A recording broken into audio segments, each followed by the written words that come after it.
An Introduction to Constitutional Law, 100 plus Supreme Court cases everyone should know, by Randy Barnett and Josh Blackman.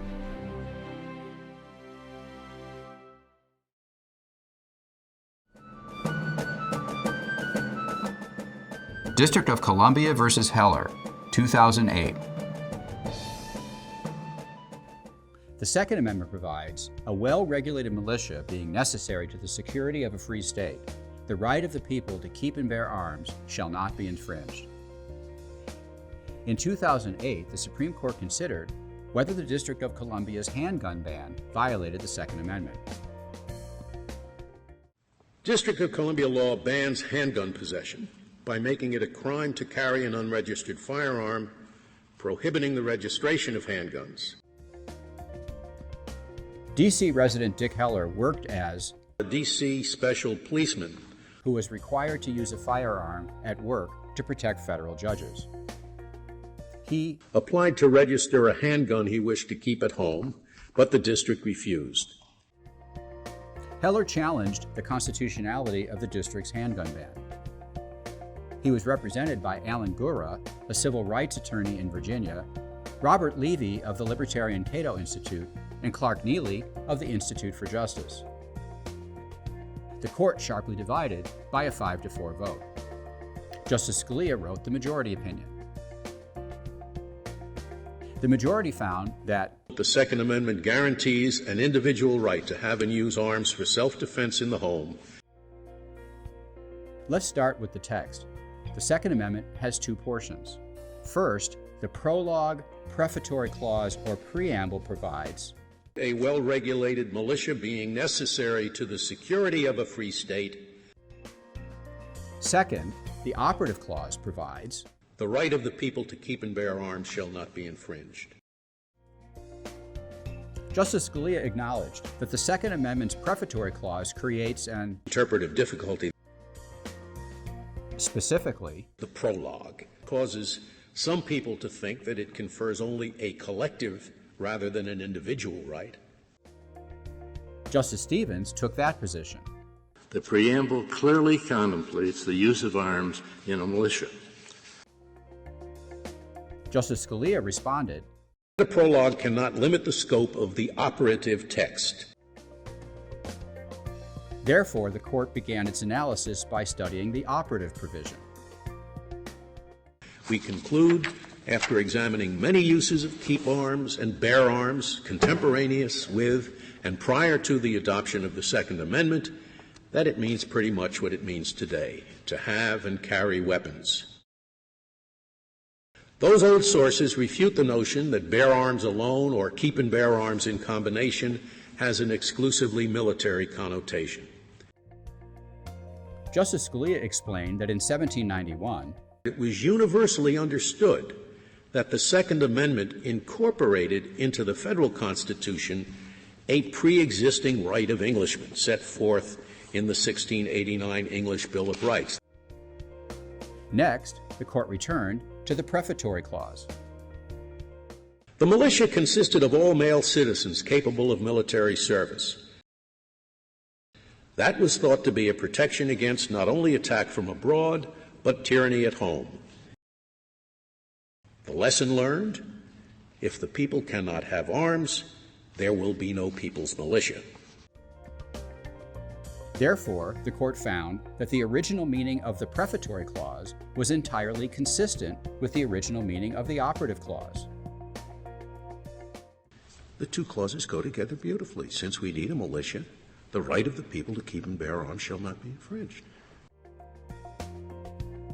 After holding that the Second Amendment protects an individual right that was not conditioned on militia service, the majority recognized that there are certain limits on that right.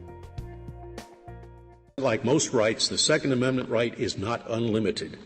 It is not a right to keep and carry any weapon whatsoever, in any manner whatsoever, and for whatever purpose. Additionally, Justice Scalia explained that the operative clause protects weapons that are in common use at the time. However, he stressed, dangerous and unusual weapons are not protected.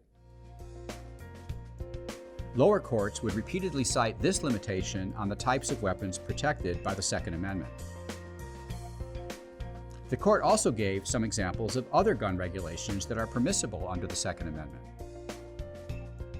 Our opinion should not be taken to cast doubt on long-standing prohibitions on the possession of firearms by felons and the mentally ill, or laws forbidding the carrying of firearms in sensitive places such as schools and government buildings, or laws imposing conditions and qualifications on the commercial sale of arms.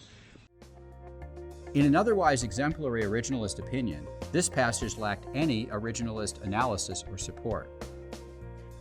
Study guide.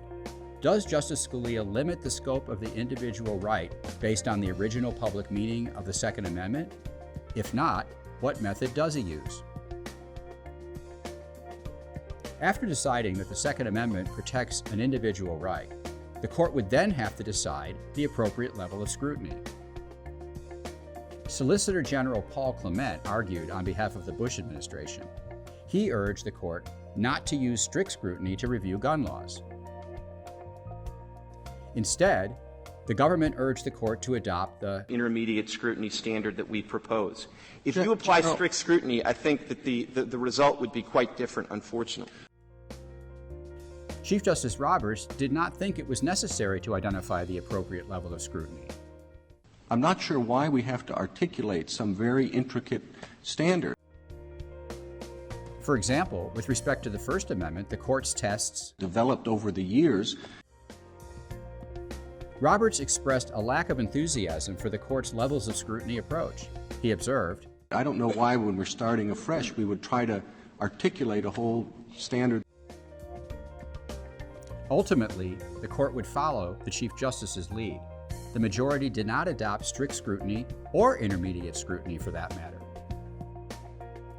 Justice Scalia wrote, quote, "This case represents the court's first in-depth examination of the Second Amendment. One should not expect it to clarify the entire field. There will be time enough to expound upon the historical justifications for these exceptions we have mentioned, if and when those exceptions come before us." In contrast, Justice Breyer's dissent would have adopted an interest-balancing inquiry that, quote, "asks whether the statute burdens a protected interest in a way or to an extent that is out of proportion to the statute's salutary effects upon other important governmental interests." Specifically, he focused on how gun control could reduce gun violence. That 80 to 100,000 people every year in the United States are either killed or wounded in gun-related homicides or crimes or accidents or suicides, but suicides are more questionable. Now, in light of that, why isn't a ban on handguns, while allowing the use of rifles and muskets, a reasonable or a proportionate response on behalf of the District of Columbia? Is it unreasonable for a city with that high crime rate to say no handguns here? Justice Breyer asked Alan Gura, Heller's lawyer, if courts should have any role in reviewing gun control laws. But do you want thousands of judges all over the United States to be deciding that kind of question rather than the city councils and the legislatures that have decided it in the context of passing laws? Gura replied, "When a fundamental right is at stake, there is a role for judicial review, Your Honor." The majority agreed with Gura. Justice Scalia wrote, quote, "We know of no other enumerated constitutional right whose core protection has been subjected to a freestanding interest-balancing approach. Indeed, Justice Breyer's preferred approach does not fit within any of the traditional three tiers of scrutiny, strict, intermediate, or rational basis." Yet the court still acknowledged the problem of handgun violence in this country, and we take seriously the concerns raised by the many amici who believe that prohibition of handgun ownership is a solution. However, those facts do not change the outcome of the case. Justice Scalia continued, quote, "The very enumeration of the right takes out of the hands of government, even the third branch of government, the power to decide on a case-by-case basis whether the right is really worth insisting upon. A constitutional guarantee subject to future judges' assessments of its usefulness is no constitutional guarantee at all. Ultimately, the court found that the district's laws were unconstitutional. Under any of the standards of scrutiny the court has applied to enumerated constitutional rights. By any standard, Justice Scalia meant any standard of heightened scrutiny. Justice Scalia was not applying the type of rational basis scrutiny employed in Williamson v. Lee Optical. He explained, "The Second Amendment necessarily takes certain policy choices off the table." Finally, the court spoke to the role of the Second Amendment in our contemporary society. Undoubtedly, some think that the Second Amendment is outmoded in a society where our standing army is the pride of our nation, where well-trained police forces provide personal security, and where gun violence is a serious problem. That is perhaps debatable. But what is not debatable is that it is not the role of this court to pronounce the Second Amendment extinct. Justice Stevens has filed a dissenting opinion in which Justices Souter, Ginsburg, and Breyer have joined. He observed, "The court is quite wrong today." Throughout the 1980s and 1990s, gun control advocates had contended that the original meaning of the Second Amendment protected only a collective right of states to have a militia. However, by the time Heller was argued in 2008, these advocates offered a new and different theory of original meaning. The Second Amendment only protected an individual right to bear arms in an organized militia. Justice Stevens adopted this new interpretation in his dissent. The preamble clearly contemplates the use of arms in a militia. Study guide. What methods of interpretation are employed in Heller? Both Justices Scalia and Stevens employed originalist arguments, but their methodology differed. Justice Scalia presented evidence of the original public meaning of the text. This is the approach most favored by originalists today. He wrote, quote, "In interpreting this text, we are guided by the principle that the Constitution was written to be understood by the voters. Its words and phrases were used in their normal and ordinary as distinguished from technical meaning. Normal meaning may of course include an idiomatic meaning, but it excludes secret or technical meanings that would not have been known to ordinary citizens in the founding generation." Justice Stevens countered with evidence of the public meaning of bear arms. The most natural reading of the 27-word text protects the right to keep and bear arms and makes no mention of any non-military use of a firearm. It protects the pre-existing right to use guns by members of a militia.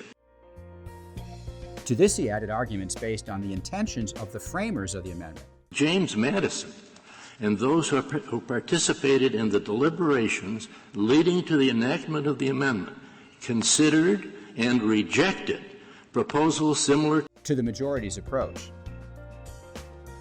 He continued, "Thus, a fair analysis of the original intent of the framers of the amendment supports the narrower reading." Justice Stevens closed with a plea for judicial restraint. Regulation of the civilian use of firearms raises complex and critically important questions of public policy that have heretofore been resolved exclusively by the political branches of our government. This court should stay out of that political thicket. In Heller, the court only considered the Second Amendment as applied to federal laws in the District of Columbia. 2 years later, in McDonald v. City of Chicago, the court would hold that the right to keep and bear arms also limits state gun control laws by virtue of the 14th Amendment.